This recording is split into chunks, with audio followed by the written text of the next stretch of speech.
Hello नमस्कार student, welcome to innovation study channel. आप सभी का यहाँ पे स्वागत करते हैं। आज अपन शुरू करने जा रहे हैं 6 नंबर मॉडल पेपर का सेक्शन नंबर सी। इस क्लास में इस सेक्शन को कंप्लीट करेंगे। आप पूरी क्लास में बने रहें, शुरू से लेकर लास्ट तक वीडियो देखें। जहाँ पर भी आपको डाउट लगे आप कमेंट बॉक्स में बता सकते हैं। अगर आपको फ्री में पीडीएफ चाहिए तो हमारे टेलीग्राम चैनल इनोवेशन स्टडी पर आपको फ्री में पीडीएफ मिल जाएगी डेस्क वर्क की। और टेलीग्राम चैनल का लिंक मैंने डिस्क्रिप्शन बॉक्स में दे रखा है, वहाँ से आप जाकर टेलीग्राम चैनल पर फ्री में डाउनलोड कर सकते हैं डेस्क वर्क की पीडीएफ। संजीव की फ़िलहाल मिल रही है, एक्सीलेंट की अभी तक मेरे पास आई नहीं है, इसलिए काफ़ी सारे विद्यार्थी कमेंट कर रहे हैं कि मार्केट में आ गई है। वो मुझे ही पता है कि मार्केट में आ गई है, बट ऑल सब्जेक्ट की मैं ख़रीद के कैसे लेके आऊँ ये बताओ। मेरे स्कूल में आएगी तब मैं आपको पीडीएफ बना के ज़रूर डालूँगा। और अगर नहीं भी आती है स्कूल में तो आपको मैथ की तो फ्री में ही मिलेगी, कोई दिक्कत नहीं, वो मैं लेके आऊँगा। और वह संजीव की कंप्लीट होने के बाद में एक्सीलेंट के अपन शुरू करने जा रहे हैं। क्लास को ज़्यादा से ज़्यादा लाइक करें, शेयर करें। अगर आप चैनल पे नए हैं तो चैनल को सब्सक्राइब करके जो पास में बेल आइकन है उसको जरूर दबा लें, ताकि प्रत्येक क्लास का नोटिफिकेशन आपको मिलता रहे। पहला प्रश्न आज की क्लास का इस प्रकार से है कि निम्नलिखित सारणी किसी मोहल्ले के 25 परिवारों में भोजन पे हुए दैनिक व्यय को दर्शाती है। आपको ये दैनिक व्यय रुपए में दे रखा है, परिवारों की संख्या दे रखी है। एक उपयुक्त विधि द्वारा भोजन पर हुआ माध्य व्यय ज्ञात कीजिए। एक उपयुक्त विधि द्वारा भोजन पर हुआ माध्य व्यय ज्ञात करना है। Is that clear? अब चलते हैं। यहाँ पे दैनिक व्यय रुपए में है, परिवारों की संख्या FI है।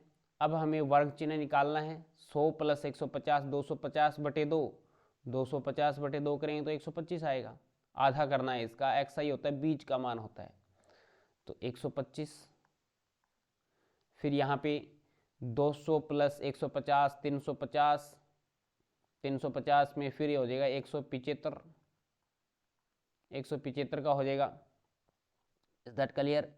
आगे फिर 225 का हो जाएगा, फिर ये 275 का हो जाएगा, और फिर ये हो जाएगा 325 का। कितने का? 325 का हो जाएगा। UI का मान निकालते हैं तो XI माइनस में A अपॉन में H करते हैं, XI माइनस में A अपॉन में H करते हैं। तो यहाँ से ये मान निकाल लेते हैं। सबसे पहले तो हमें यहाँ पे A मानना पड़ेगा, यहाँ A लेना पड़ेगा। A होता है XI के बीचों बीच का मान। आपने 225 उठा लिया, इसके सामने 0, इसके सामने भी 0 ही आएगा मान। लिखोगे यहाँ A बराबर 225 है। H का मान देख लो कितना है, H का मान आपके पास में 50 है। अब इस फॉर्मूले में मान रखेंगे, XI का मान 125 माइनस में A का मान 225, 100 का अंतर आ गया, बटे H यानी माइनस के 2 आ गया। माइनस के 2 minus 1 plus 1 plus 2, FI UI करते हैं। 4 दूनी 8, माइनस के 8 आ जाएंगे। इसके बाद में 5 एकम 5 माइनस के 5 आ जाएंगे। रिजल्ट आ गया 2 एकम 2, 2 प्लस का आ गया 2 2 4 प्लस का 4 आ गया। समझ रहे हैं? ठीक है। और अब हमें करना है इसका sigma FI XI। Sigma FI XI का इसको जोड़ते हैं। 4 5 9 9 और 12 21 21 और 4 25। इसको प्लस माइनस करते हैं, 6 हो गया, 2 बच गया माइनस के, और माइनस के 5 माइनस के 7 बच गए। तो ये आ गया sigma FI UI is equal to minus के 7। अब लिखेंगे समांतर माध्य। समांतर माध्य x bar is equal to formula होता है A plus sigma FI x, XI नहीं, अपन UI लेके कर रहे हैं, पग विचलन मेथड से कर रहे हैं, तो UI अपॉन में सिग्मा FI और मल्टीप्लाई में क्या लग जाएगा, H लग जाएगा। तो x bar is equal to A का मान 225 है, प्लस ये है माइनस के 7 अपॉन में सिग्मा FI का मान कितना है, सिग्मा FI का मान 25 है, अपॉन में H का मान कितना है 50 है। 25 से काट देंगे, 25 दूनी 50, 2 आ गया। तो x bar is equal to कितना आ गया 225, प्लस माइनस माइनस 7 दूनी 14 घटा देंगे तो x बार का मान आ जाएगा 1 1 2 211। एक्स बार का मान कितना आ गया? 211 आ गया। समझ रहे हैं? इसके अथवा में एक क्वेश्चन और दे रखा है, ये तो कंप्लीट हो गया। वेरी इजी क्वेश्चन है ये तो। देखो इसके अथवा में दे रखा है निम्नलिखित बारंबारता बंटन का बहुलक ज्ञात कीजिए। 3 नंबर का क्वेश्चन है। इसमें हमें टेबल बनाने की आवश्यकता नहीं है, इसी टेबल से अपन काम चलाएंगे। तो देखो सबसे अधिकतम बारंबारता बहुलक होता है, तो सबसे अधिकतम बारंबारता तो यहाँ पे 25 है। ठीक है, बारंबारता तो यहाँ पे लिखेंगे, यहाँ F1 का मान कितना है? 25। फिर F0 का मान इससे पहले वाला 20। F2 का मान नेक्स्ट होता है 22। और वर्ग अंतराल देख लो, वर्ग अंतराल, वर्ग अंतराल, इसको इरेज मारे, वर्ग अंतराल, वर्ग अंतराल कितना आ जाएगा? अभी 30 से 40 आएगा।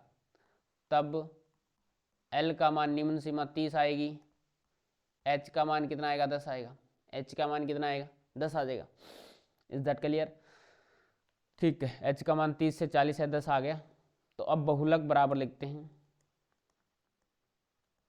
बहुलक बराबर होता है L plus bracket F1 minus में F0 अपॉन में 2F1 माइनस में F0 माइनस में F2 मल्टीप्लाई में क्या चल रहा है? H चल रहा है। तो बहुलक इसको लिखेंगे, जड़ से लिख दें, बहुलक जड़ इज इक्वल टू L निम्न सीमा है 30 प्लस F1 का मान 25 माइनस में F0 का मान 20 अपॉन में 25 दूनी 50 माइनस में F0 का मान 20 माइनस में F2 का मान 22 और मल्टीप्लाई में क्या है? मल्टीप्लाई में है H।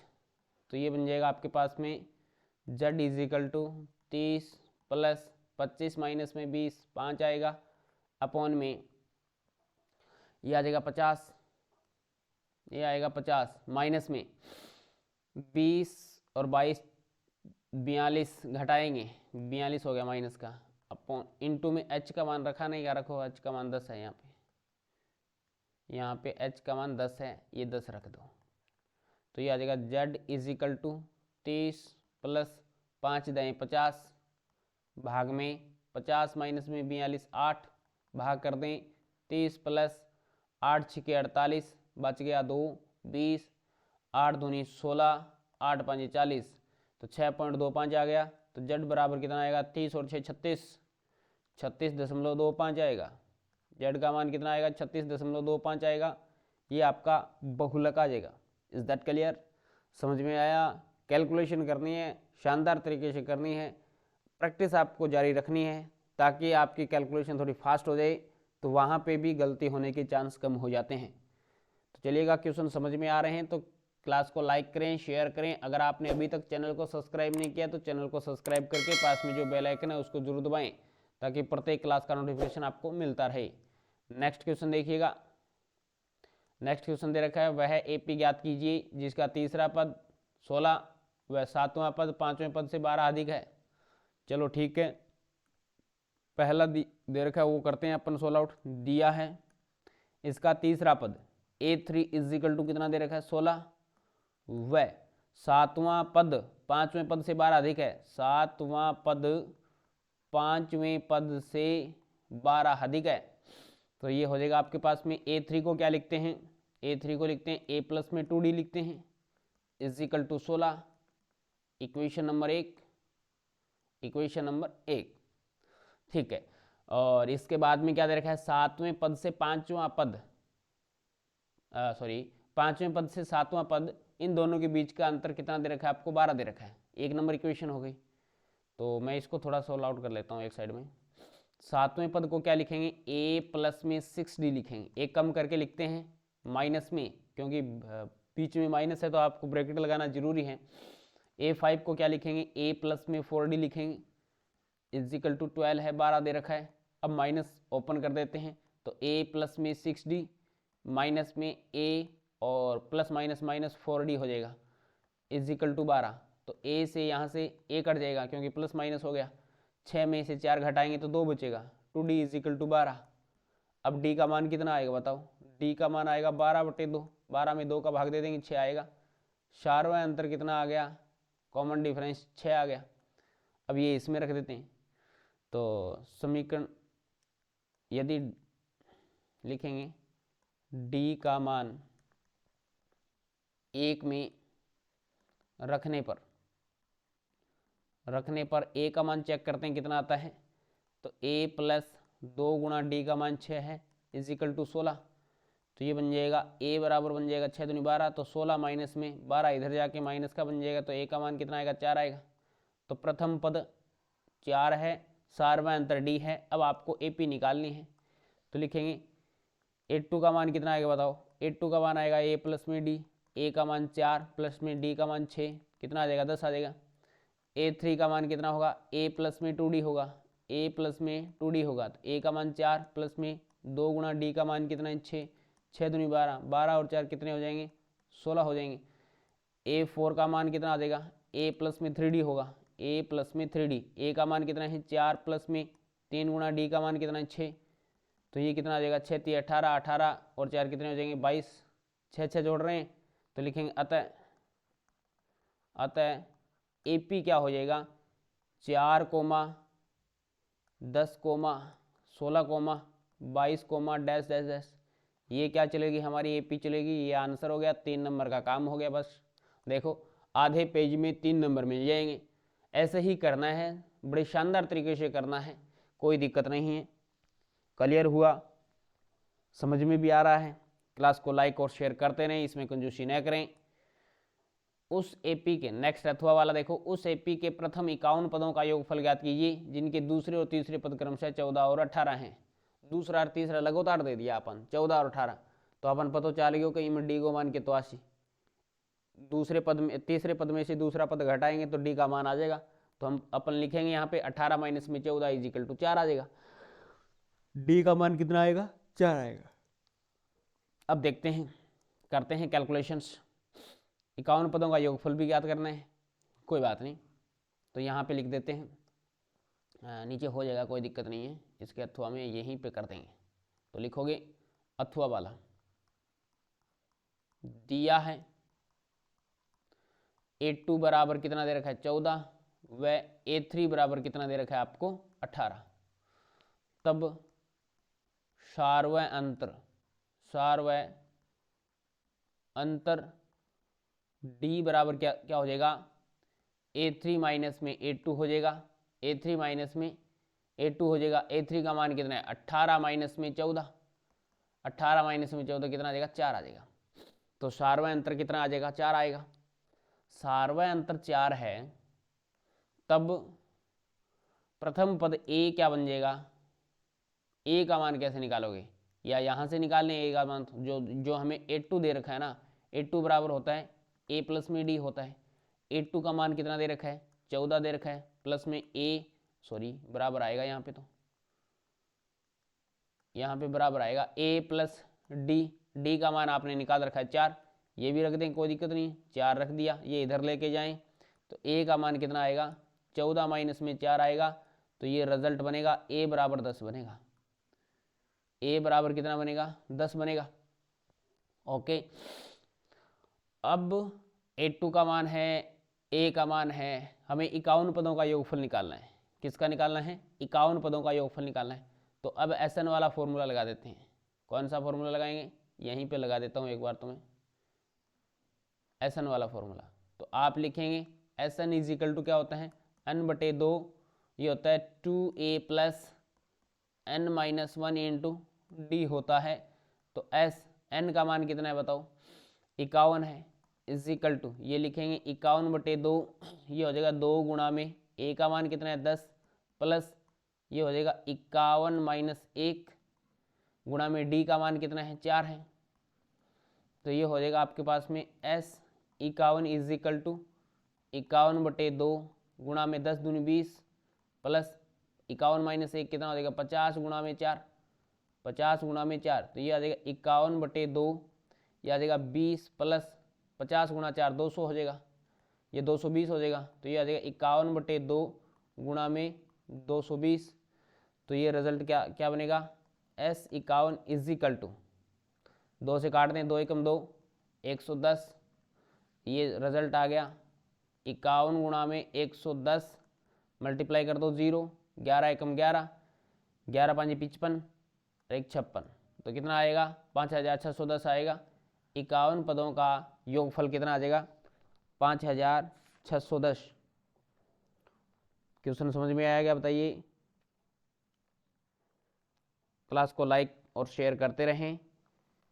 Is that clear. इतना सा बड़ा क्वेश्चन है, 3 नंबर पक्के हो जाते हैं। अथवा वाले में से कोई एक करना होता है, दोनों नहीं करने। कभी दोनों करने लग जाओ। मैं तो आपको दोनों ही समझा रहा हूँ ताकि पता नहीं कौन सा एग्जाम में आ जाए और आपको एग्जाम में एक ही करना होता है। देखो नेक्स्ट पे देखते हैं। 18 नंबर क्वेश्चन दे रखा है हमें। बिंदु ए के निर्देशांक ज्ञात कीजिए जहां ए बी एक वृत्त का व्यास है जिसका केंद्र 2, -3 है तथा बी के निर्देशांक 1, 4 है। बिंदु ए के निर्देशांक ज्ञात करने हैं जहां पे ए बी आपका वृत्त का व्यास है। चलिएगा सबसे पहले मैं एक वृत्त बनाता हूं। वृत्त बनाने के बाद में आपको क्या बनाना पड़ेगा, एक इसका व्यास बनाना पड़ेगा। चलो ठीक है, आपने ये वृत्त का व्यास बना लिया। ये बिंदु ओ हो गया, जिनका वृत्त का केंद्र जिनको बोलते हैं, जिनके निर्देशांक 2, -3 है। ये ए बी आपका वृत्त का व्यास हो गया। यहाँ पे एक सिरा है, यहाँ पे भी एक सिरा। ए बी एक वृत्त का क्या हो गया, व्यास हो गया। समझ रहे हैं। तो बी के ए के निर्देशांक आपको निकालने हैं, तो ये हो गया x1, y1 और ये हो गया x2, y2। x2, y2 के तो मान दे रखे हैं, 1, 4 दे रखे हैं, 1, 4 दे रखे हैं। तो लिखेंगे यहाँ ए ओ बराबर ओ बी,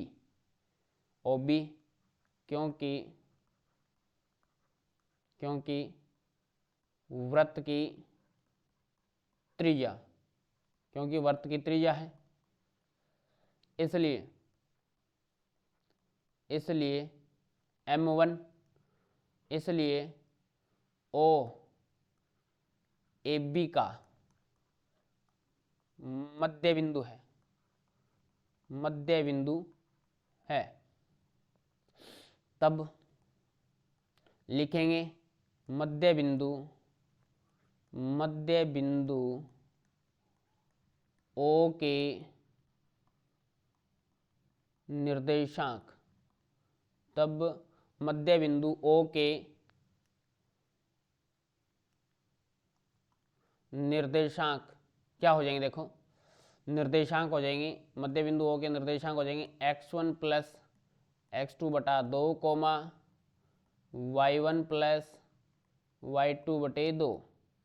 तो ओ बिंदु के निर्देशांक हो जाएंगे, x1 का मान कितना है, x1 + 1 बटा 2, y1 का मान कितना है, y1 + 4 बटे 2। इसका मिलान कर लेते हैं। अब लिखेंगे तुलना करने पर, आगे लिखोगे तुलना करने पर, तुलना करोगे तो ये हो जाएगा x1 + 1 बटे 2 = कितना है, 2 है। तिरछा गुणा कर दें, x1 + 1 = 2 2 4, तो ये रिजल्ट आएगा x1 = 4 - 1 यानी 3 आ जाएगा x1 का मान। इसी प्रकार से आगे आप तुलना करेंगे, y के साथ तुलना करेंगे। हमने कर दिया, ये जो तुलना की है हमने, ये मध्य बिंदु ओ के निर्देशांकों के साथ में कर रहे हैं।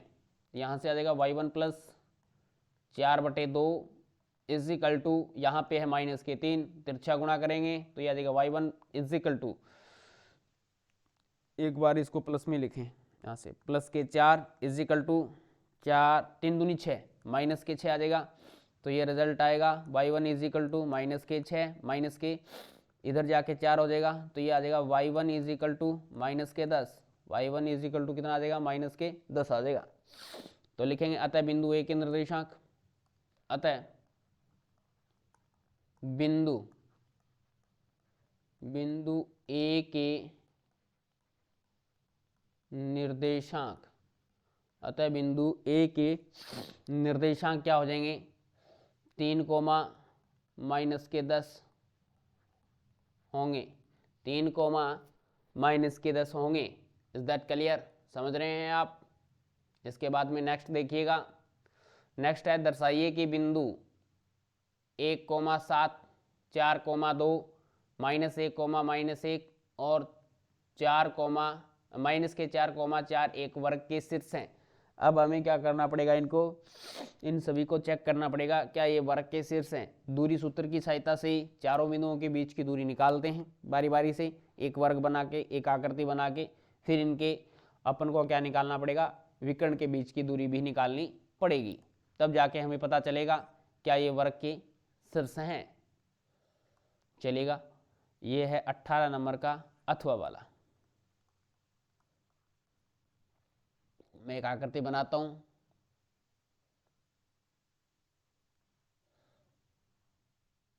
ठीक, अब इसके निर्देशांक रख दो आप, कंटिन्यू। ए, बी, सी और डी। शुरुआत वाले ए के रख देते हैं 1,7, फिर है 4,2, 4,2, फिर है -1, और फिर है -4,4 है। तो लिखेंगे दूरी सूत्र की सहायता से, दूरी सूत्र की सहायता से, दूरी सूत्र की सहायता से आप लिखेंगे A B is equal to formula लिख देता हूं मैं पहले तो, x1 माइनस में x2 बटे 2, x1 माइनस में x2 का होल स्क्वायर प्लस, या ऐसे लिख दो, एक ही बात है, x2 माइनस में x1 का whole square plus y2 minus में y1 का होल स्क्वायर। तो ये बन जाएगा A B is equal to x2 का मान कितना है, यहाँ से ए बी के बीच की दूरी निकालते हैं, तो ये है 4 - 1 का होल स्क्वायर प्लस y2 का मान कितना है, 2 - 7 का whole square.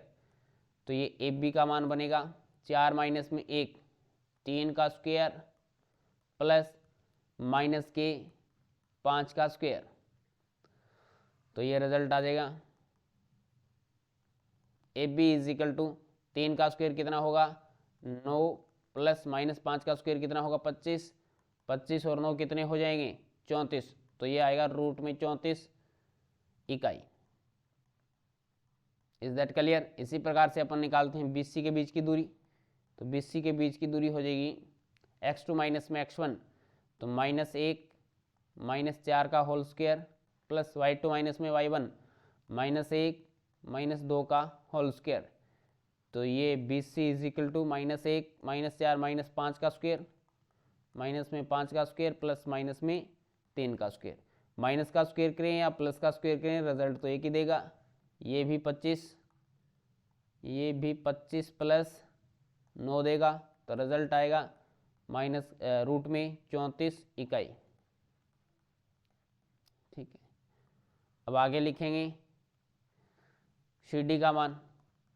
CD is equal to root के अंदर x2 माइनस में x1 CD। ठीक है, तो यह आ जाएगा -4 माइनस और माइनस प्लस 1 का स्क्वायर प्लस 4 माइनस और माइनस प्लस 1 का स्क्वायर। तो ये CD इज इक्वल टू कितना आएगा -4 प्लस का 1 तो -3 बचेंगे, -3 का स्क्वायर और प्लस के 5 का स्क्वायर। तो CD का रिजल्ट कितना आएगा, यह आ जाएगा आपके पास में 9 प्लस 25 यानी रूट में 34 इकाई।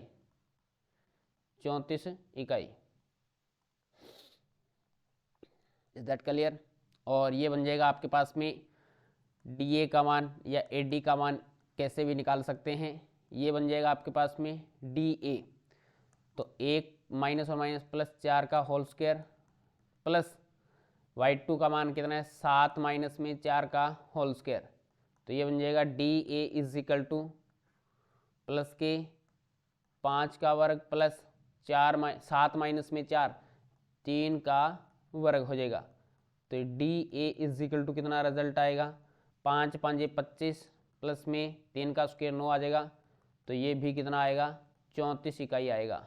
यानी अब तक हमारे पास में चारों भुजाएं इक्वल आ गई है। इसका मतलब ये है तो वर्ग या है समचतुर्भुज। ठीक है, अब अपन विकर्ण निकालते हैं तो हमें पता चल जाएगा, क्योंकि वर्ग के तो विकर्ण समान होते हैं लेकिन समचतुर्भुज के जो विकर्ण होते हैं वो क्या होते हैं, लंबाई में अलग अलग होते हैं। अगर अपन AC और BD निकाल दें, AC और BD निकाल दें तब हमें पता चल जाएगा।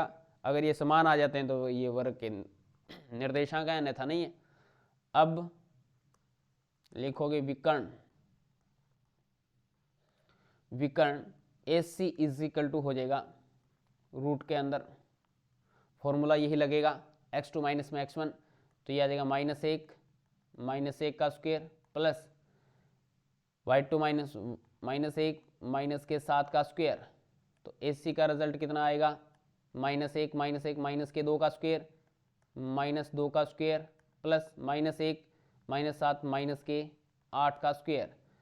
तो ये AC का मान कितना देगा, AC is equal to 4 plus 8 का स्क्वायर कितना हो जाएगा, 8 × 64 कितना हो जाएगा, 64 हो जाएगा। तो ये रिजल्ट देगा आपको 68 इकाई, रूट में 68 इकाई देगा, रूट में 68 इकाई हो जाएगा। ठीक है, BD का मान देखो, BD का मान देखो, BD का मान हो जाएगा x2 माइनस में x1 माइनस के 4 का वर्ग प्लस y2 माइनस में y1 4 माइनस में 2 का वर्ग।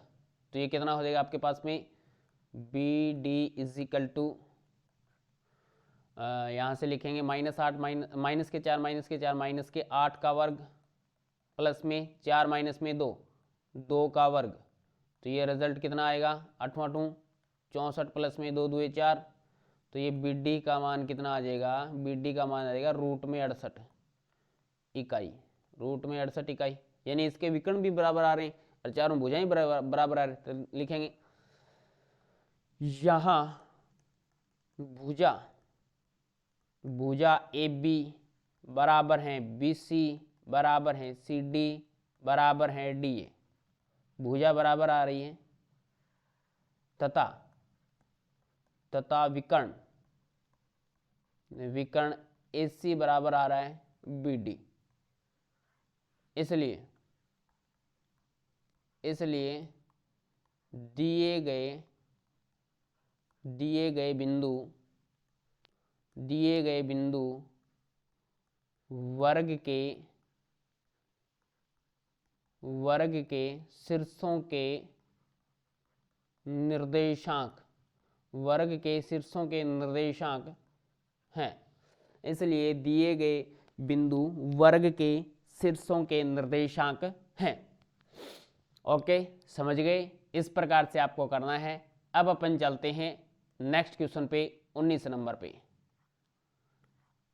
अब हमें यह दे रखा है 19 नंबर क्वेश्चन, किसी बाह्य बिंदु P से वृत्त पे खींची गई दो स्पर्श रेखाएं PA और PB पर स्थित दो स्पर्श रेखाएं खींची गई है बिंदु P से। बाह्य बिंदु कोई P है, उससे PA और PB दो वृत्त पे स्पर्श रेखाएं खींची गई है। स्थित दो बिंदुओं L तथा N पे काटने वाली रेखा, अच्छा, PA तथा PB पर स्थित दो बिंदुओं L व N पर काटने वाली रेखा वृत्त के बिंदु M पर स्पर्श करती है, तो सिद्ध करें कि ये बात ऐसे होती है। ये हमें बताना है किस प्रकार से ये होगा। इसके लिए हमें क्या बनाना पड़ेगा, हमें डायग्राम की आवश्यकता पड़ेगी। हमें क्या बनाना पड़ेगा, इसके लिए डायग्राम बनाना पड़ेगा। डायग्राम अगर समझ में आ गया, इसका जो चित्र है वो अगर आपके समझ में आ जाता है तो लगभग क्वेश्चन कंप्लीट हो जाता है। तो चलिएगा, सबसे पहले हम कोशिश करते हैं इसके नीचे अथवा वाला है वो नेक्स्ट में करेंगे। इसका डायग्राम तो हमें दे रखा है, लेकिन इसका हम बनाते हैं। चलो, सबसे पहले मैंने एक वर्त बनाया, वर्त बना लिया, ठीक है। वर्त पे बाह्य बिंदु P से, ये बाह्य बिंदु P है, इससे हमने क्या डाली, दो स्पर्श रेखाएं डाल दी, दो स्पर्श रेखाएं ये बिंदु P है, ये बिंदु A है, ये बिंदु B है, दो स्पर्श रेखाएं डाल दी। ये इसका केंद्र बिंदु हो गया, ये इसका केंद्र बिंदु हो गया, ये इसका क्या हो गया, केंद्र बिंदु हो गया। ये लंबवत है इसके, ये इसके लंबवत है, ठीक है, अब अपन क्या लिखते हैं, यहां से जो बातें हमें दे रखी है वो लिख लेते हैं कि पी ए और पी बी दो स्पर्श रेखाएं पर स्थित दो बिंदुओं एल व एन पर काटने वाली रेखा, अच्छा, वृत्त के बिंदु एम पर स्पर्श करती है। यहां से अपन एक रेखा डालते हैं दूसरी, जो कि इसको एल और एम पे काटती है और इसको इस पे स्पर्श करती है ऐसे। ये बिंदु एम हो गया, ये हो गया एल, ये हो गया एन, ठीक, इस पे काटते हैं इनको। ये एल है और ये एन है, नीचे वाला एन, ठीक है। अब देखो अपन को क्या करना पड़ेगा इसमें, ये हमें सिद्ध करना है। सबसे पहले अपन लिख लेते हैं, दिया है पी ए व पी बी दो स्पर्श रेखा है, दो स्पर्श रेखा है तथा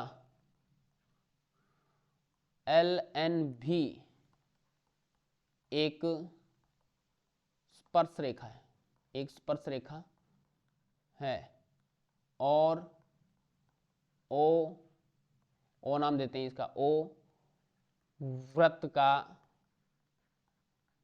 केंद्र है। ओ वृत्त का क्या है, केंद्र है। सिद्ध क्या करना है, देखो सिद्ध करना है कि इसने दे रखा है वो लिख लेते हैं अपन, P L plus L M is equal to P N plus N M, ये हमें सिद्ध करना है। तो अपन लिखते हैं उपपत्ति, रचना करने की आवश्यकता नहीं है। उपपत्ति देखो, उपपत्ति में क्या लिखेंगे, लिखोगे पी ए बराबर है पी बी, बाह्य बिंदु से स्पर्श रेखा है, लिखेंगे बाह्य बिंदु से स्पर्श रेखा है, स्पर्श रेखा है, बाह्य बिंदु से स्पर्श रेखा है पी ए बराबर पी बी। पी ए बराबर पी बी क्या है, बाह्य बिंदु से स्पर्श रेखा है जो कि आपस में लंबाई में समान होगी। तो पी ए को क्या लिखेंगे, पी ए को दो भागों में तोड़ लेते हैं, पी एल प्लस में एल ए, ठीक है, is equal to P N plus में एन बी, इसको दो भागों में तोड़ सकते हैं, ठीक है। ये होगी आपके पास में एक नंबर इक्वेशन दे दें। लिखेंगे जबकि, आप लिखेंगे जबकि एल ए बराबर हो जाएगा एल एम, बाह्य बिंदु से स्पर्श रेखाएं, ये देखो एल बिंदु से दो स्पर्श रेखाएं खींची गई, पी ए और पी एल, पी ए और पी एल दो स्पर्श रेखाएं जो कि आपस में लंबाई समान होगी, लेकिन बाह्य बिंदु से स्पर्श रेखाएं, बाह्य बिंदु एल से स्पर्श रेखा है, स्पर्श रेखा है, और ये हो जाएगा N B is equal to N M, ये भी क्या है, बाह्य बिंदु कौन से है, एन से स्पर्श रेखा है, एन बिंदु से स्पर्श रेखा है। इसका मतलब क्या हो गया, यहां से अपन कह सकते हैं ना कि जो एल है ए है वो एल एम के बराबर है और जो एन बी है वो एन एम के बराबर है। तो यहां से ये इक्वेशन नंबर 2 और ये आप कह सकते हैं इक्वेशन नंबर 3। तो लिखेंगे समीकरण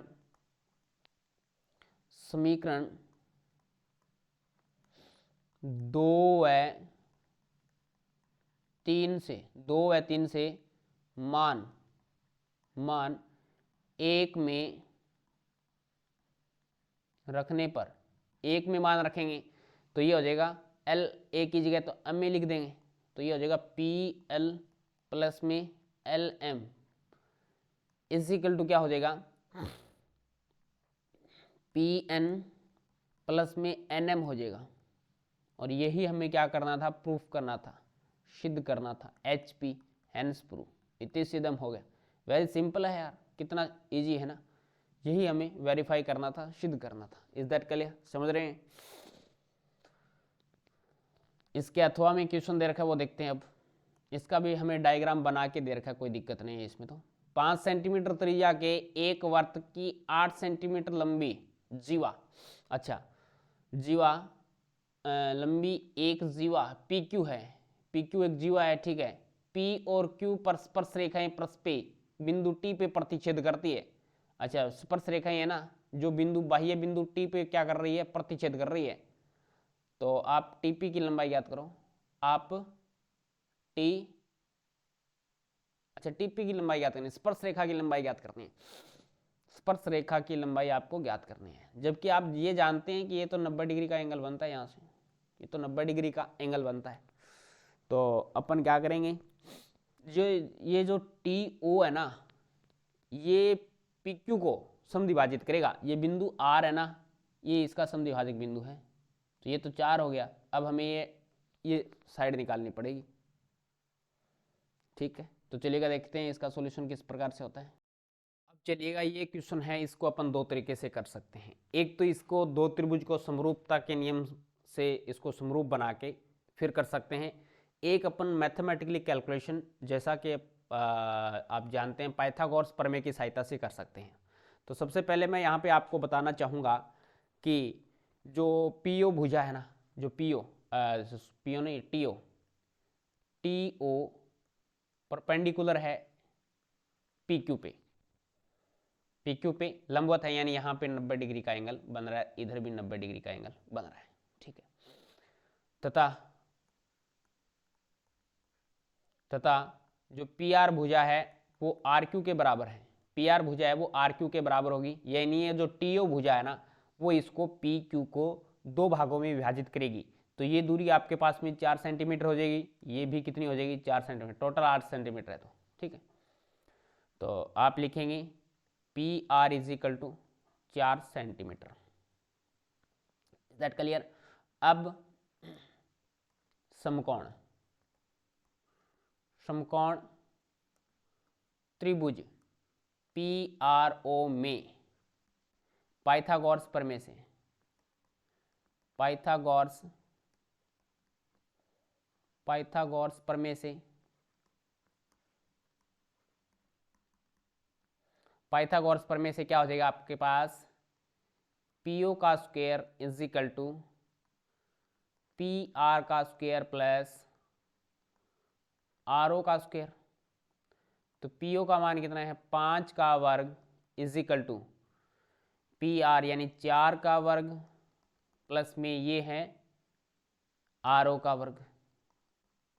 कोई बात नहीं, आर ओ का मान निकाल लेते हैं अपन।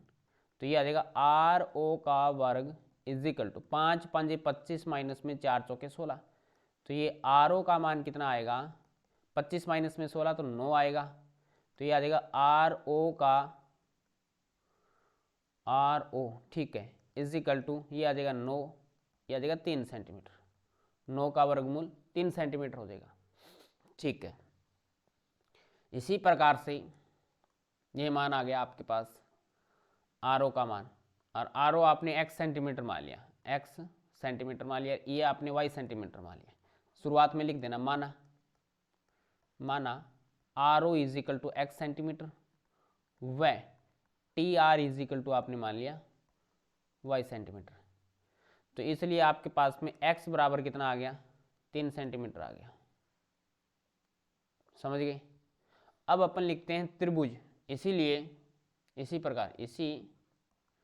प्रकार क्या लिखेंगे यहाँ पे, ये तो 3 सेंटीमीटर आ गया, x मान लिया, ठीक है, x का मान 3 सेंटीमीटर आ गया, और यहाँ से ये y मान लिया। ये ऐसे मत मानो आप, आर ओ को मत मानो 1 सेंटीमीटर, ये तो हमने निकाल लिया है 3 सेंटीमीटर।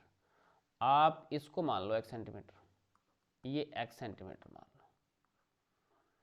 ठीक है। इसमें रिलेशन निकाल लेते हैं। तो ये तो हमारे पास में आर ओ लिखो इसको, तो आप आर ओ का मान, आर ओ बराबर कितना आ जाएगा 3 सेंटीमीटर आ गया। ये आपने मान लिया टी पी स्पर्श रेखा है ना वो x सेंटीमीटर मान लिया और ये मान लिया आपने y। इसी प्रकार समकोण त्रिभुज, समकोण त्रिभुज कौन सा है, TPR में, TPR ये समकोण त्रिभुज हो गया में पाइथागोरस प्रमेय से आप क्या लिखेंगे। अब देखो समकोण कहाँ पे बन रहा है, ये R पे बन रहा है, तो ये आपके पास में हो जाएगा TP का square is equal to TP का स्क्वायर इज इक्वल टू ये आपके पास में क्या हो जाएगा एक तो हो जाएगा TR का वर्ग प्लस में PR का वर्ग, तो ये TP का मान कितना हो जाएगा, x है ना, तो x का स्क्वायर इज इक्वल टू ये आपके पास बन जाएगा कितना बनेगा y, TR का मान तो y है ना, तो y का वर्ग प्लस में PR का मान 4 है तो 4 का वर्ग कर देते हैं, तो ये बन जाएगा x का वर्ग प्लस x का वर्ग इज इक्वल टू ये हो जाएगा y का वर्ग प्लस 4 का वर्ग प्लस में 4 का वर्ग 16 हो जाएगा। इक्वेशन नंबर आप इसको 1 कह सकते हैं। और यहाँ पे लिखेंगे OP परपेंडिकुलर है TP पे, यानी वर्त की त्रिज्या स्पर्श रेखा के साथ लंबवत है, तो आप जानते हैं कि ये जो कोण है ये 90 डिग्री का है। अब बड़े त्रिभुज की बात करें, अब त्रिभुज मैं लिखूं TPO में पाइथागोरस प्रमेय, पाइथागोरस प्रमेय, पाइथागोरस प्रमेय क्या कहती हैं कि TO का वर्ग इज इक्वल टू TP का वर्ग प्लस में PO का वर्ग, तो ये बन जाएगा TO क्या हो जाएगा, ये y plus x, y plus ये x नहीं है, ये तो 3 आ गया, 3 सेंटीमीटर हमने निकाल दिया, तो y प्लस 3 हो जाएगा, ये तो y प्लस 3 का वर्ग बराबर क्या चलेगा, TP का मान कितना है, TP तो हमने अभी x माना था, ठीक है, तो ये हमारे पास में x का वर्ग प्लस PO का मान कितना है 5 का वर्ग, तो ये रिजल्ट आ जाएगा आपके पास में y प्लस 3 का वर्ग, या इसको ओपन कर देते हैं, या इसको अपन ओपन करेंगे तो ये रिजल्ट आ जाएगा y का स्क्वायर प्लस 3 का स्क्वायर 9 प्लस 3 दूनी 6y is equal to X का स्क्वायर प्लस में 5 5 25, इक्वेशन नंबर 2 आ जाएगा। अब अपन क्या करेंगे, इसमें से समीकरण 2 में से एक को घटाते हैं, लिखेंगे समीकरण 2 माइनस में 1 से, समीकरण 2 माइनस में 1 से क्या रिजल्ट निकलेगा, वाई स्क्वायर प्लस में 9 माइनस में 6y, इसमें से हमें घटाना है माइनस के वाई स्क्वायर और प्लस बाहर माइनस हो जाएगा, या ऐसे माइनस कर दें प्लस में 16, एक लाइन और आ जाएगी, कोई दिक्कत नहीं है, ये हो जाएगा एक्स की स्क्वायर प्लस 25 माइनस में एक्स की स्क्वायर, ये तो ये कट गया, अब इसको माइनस अंदर मल्टीप्लाई कर देते हैं तो वाई स्क्वायर प्लस में 9 और ये प्लस में भी ध्यान रखना, ये 6y प्लस का है क्योंकि a प्लस बी है ना, प्लस में 6y माइनस में वाई स्क्वायर माइनस में 16 इज इक्वल टू 25 आ जाएगा। तो अब ये बन जाएगा वाई स्क्वायर से वाई स्क्वायर कट जाएगा, तो 6y 9 माइनस में 16 कितना आएगा, 9 माइनस में 16, इसमें से आपको ये घटाना पड़ेगा ना, माइनस के 7 बचेंगे क्या, 9 माइनस में 16 कर रहे हैं, ये समीकरण 1 में से 2 को घटाना था, शायद गड़बड़ कर दिया क्या हमने, 1 मिनट में देखते हैं अपन, ठीक है, इसमें से ये घटाना था, ठीक है, इसमें से ये घटाना था, तो आपके पास माइनस के बचेंगे, सही है, कोई दिक्कत नहीं है, प्लस के तो 9 हैं, माइनस के 16 हैं, तो माइनस के 7 बचेंगे, कोई दिक्कत नहीं, कोई गलती नहीं की है शायद हमने, सही हो जाएगा, ये 25 हो जाएगा, तो ये कितना हो जाएगा, माइनस का 7 है, इधर जाके प्लस का हो जाएगा, तो 6y इज इक्वल टू कितना हो जाएगा 25 प्लस 7, और 25 और 7 कितने हो जाएंगे 32 हो जाएंगे, तो y का मान कितना आ जाएगा 32/6, 2 से काट देंगे तो 16/3 आएगा, 16/3 आ जाएगा ना y का मान। y का मान आ गया 16/3 सेंटीमीटर। हमें निकालना क्या था, हमें निकालना क्या था शुरुआत में, टीपी की लंबाई ज्ञात करनी थी। टीपी तो हमने x माना है, टीपी तो हमें x मानना है, तो टीपी की सहायता से निकाल देंगे। अब समीकरण 1 से, 1 में है क्या कोई y का जुगाड़, 1 कहाँ पे चली गई, ये रही है ना, 1 में रख देते हैं x² बराबर y² + 16, ठीक है। समीकरण 1 से x² = y², 16/3 का वर्ग प्लस 25, ये रिजल्ट आएगा। या 16 दे रखा है, देख लेते हैं दोबारा, 16 दे रखा है, सॉरी 25 नहीं है, फिर गलती करेंगे अपन, यहाँ से 16 लिख रखा है, 16, तो 16 का वर्ग 256 प्लस 9 प्लस 16, एलसीएम कितना आ गया, 9 आ गया, 256 प्लस 16 का पढ़ा 9 तक 144, तो ये बन जाएगा x², इन दोनों को जोड़ देते हैं 400 हो जाता है, = 9, स्क्वायर हटाएंगे, इस पे रूट लग जाएगा 400/9, तो ये आ जाएगा 20/3 सेंटीमीटर, आंसर आएगा 20/3 सेंटीमीटर। और वे जो अपन इसको समरूप करके करते हैं तो इसका आधा हो जाता है। ये थोड़ी सी कैलकुलेशन बड़ी है और मैंने इसको कैलकुलेशन के तरीके से आपको करवाया है, अन्यथा मैं इसको समरूप करके करवाता तो इसका आधा ही क्वेश्चन बनता, लेकिन समरूप वाला आपके फिर समझ में नहीं आएगा। आप कहोगे सर जी ऐसे कैसे कर रहे हो, ये इनको समरूप कर रहे हो, इसको समरूप कर रहे हो। तो मैंने, आपने क्या लिया, एक तो टीपी को x ले लिया, एक टीआर को y ले लिया, ठीक है। ये आपने समकोण त्रिभुज की सहायता से निकाल दिया 3 सेंटीमीटर, और इन दोनों में एक तो बड़े त्रिभुज की बात कर रहे हैं, एक छोटे त्रिभुज की बात कर रहे हैं, दोनों में पाइथागोरस प्रमेय लगा के आप 2 में से 1 को घटा दें, y का मान आ जाएगा, फिर y का मान वापिस 1 में रख दें तो x का मान आ जाएगा। Is that clear? इस प्रकार से हमारा ये सेक्शन कंप्लीट होता है। क्वेश्चन थोड़ा लेंथी था, आप दोबारा इसका रिवीजन करें, अपनी कॉपी में करें, ठीक है। क्लास को लाइक और शेयर करें। अगर आपने अभी तक चैनल को सब्सक्राइब नहीं किया तो चैनल को सब्सक्राइब करके जो पास में बेल आइकन है उसको जरूर दबा लें, ताकि प्रत्येक क्लास का नोटिफिकेशन आपको मिलता रहे। तो चलिएगा, आज की क्लास में इतना ही, नेक्स्ट क्लास में मिलेंगे कुछ नए के साथ। जय हिंद, जय भारत।